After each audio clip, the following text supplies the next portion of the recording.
What's happening? This is Brett Miller with High Country Harley-Davidson in Frederick, Colorado. This is Choppin' Ain't Easy. A lot of people wonder why we call the channel Choppin' Ain't Easy when this doesn't look much like a chopper to them. That does, and I agree with you. But I think it was probably Billy Lane that I first heard say it years and years ago. He said Choppin' Ain't Easy, and it's always been a joke in all the shops that I've worked at because we do a lot of modifying of standard Harley-Davidsons. Once in a while I get to work on a chopper, but when you start working on these things and you're trying to put all these different parts from all these different companies, incorporate them with Harley-Davidson parts, even if you're doing Harley-Davidson parts from another bike, a lot of times you end up not having it go well. And so that was always the joke around the shop, was chopping ain't easy when those things would happen. First bike we want to talk about is this 2024 Street Bob.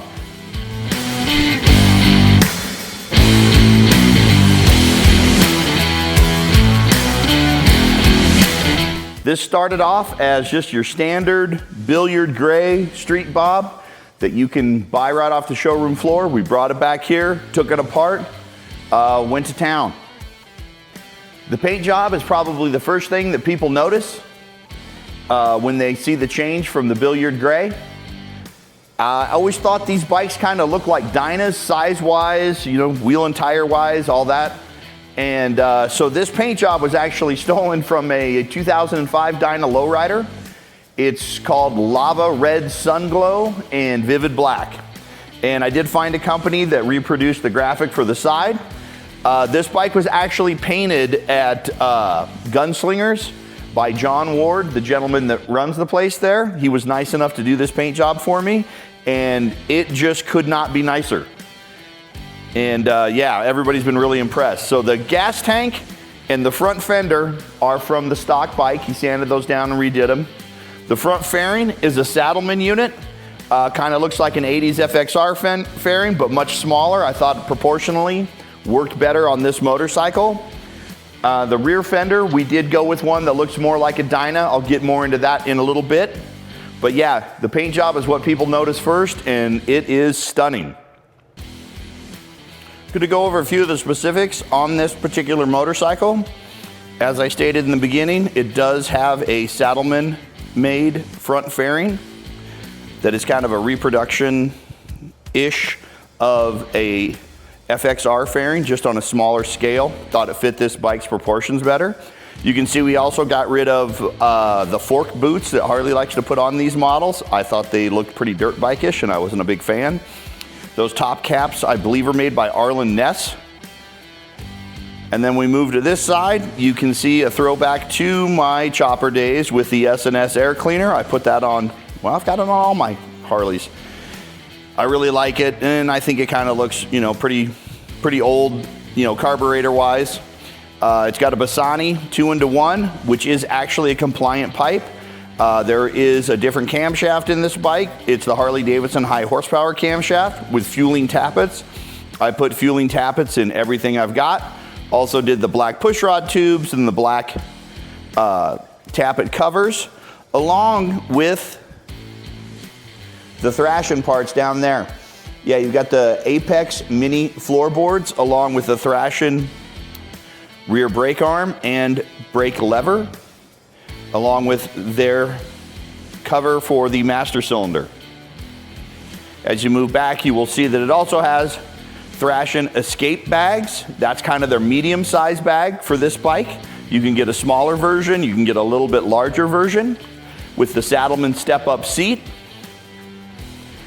That is the rear fender that I was speaking of. It makes it look much more like a Dyna. We got that from Drag Specialties. Also got the lay-down license plate from Drag Specialties, along with the Custom Dynamics tail light.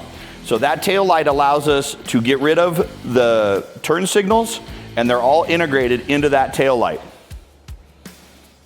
When you look on this side, you can see again the Apex Thrashin mini floorboards, along with their shorter throw on their shifter, along with their toe shifter, and the adjuster back there for making fine adjustments to the height of your shifter. The crash bars are by Bum King. I've always had good luck with their stuff. One of the places I like to start when I'm modifying a motorcycle is the handlebars and risers.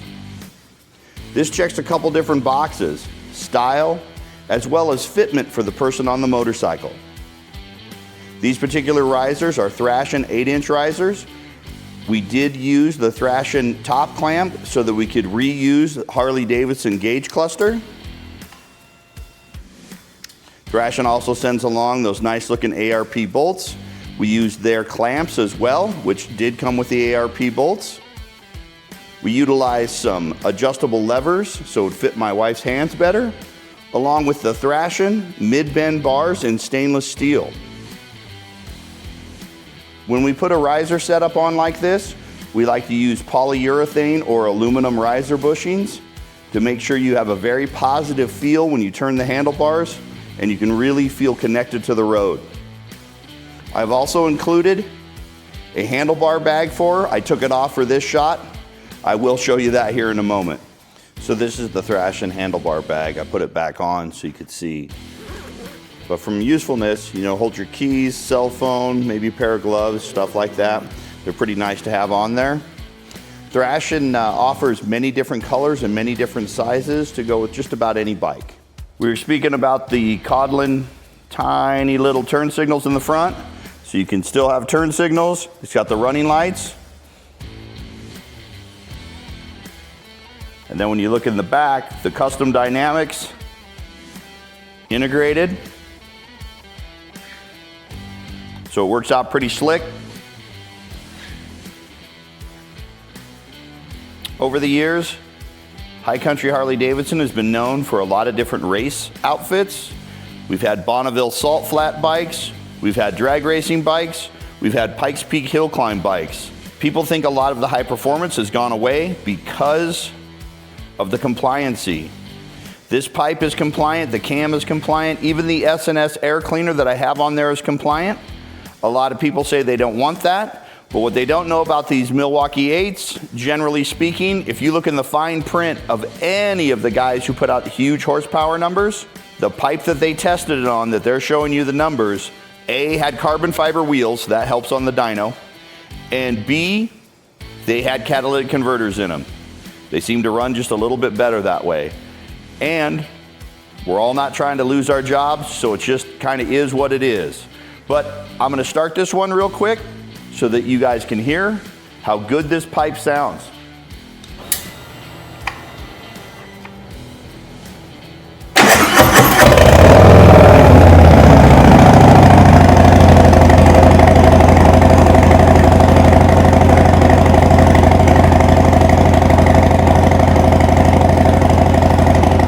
I don't know if you can hear me, but that is a 49 state compliant pipe right there with a high performance camshaft and high performance air intake. The man cannot get you down. We will be showing new videos later on each one of these bikes that you see here. And we hope that you like and subscribe and tell friends and, you know, share the channel. And but what we'd really like is for you to come by and have your bike, you know, modified and made the way that you want it here at High Country Harley-Davidson. You can even get a brand new one off the floor and bring it in here and have it modified like this one was. This one, by the time it got back here, my wife had barely put, I don't think even 100 miles on it by the time we started taking it apart. So she's really excited for the weather to get nice again so she can start riding this beautiful bike. But please stop by and see us here at High Country Harley-Davidson in Frederick, Colorado.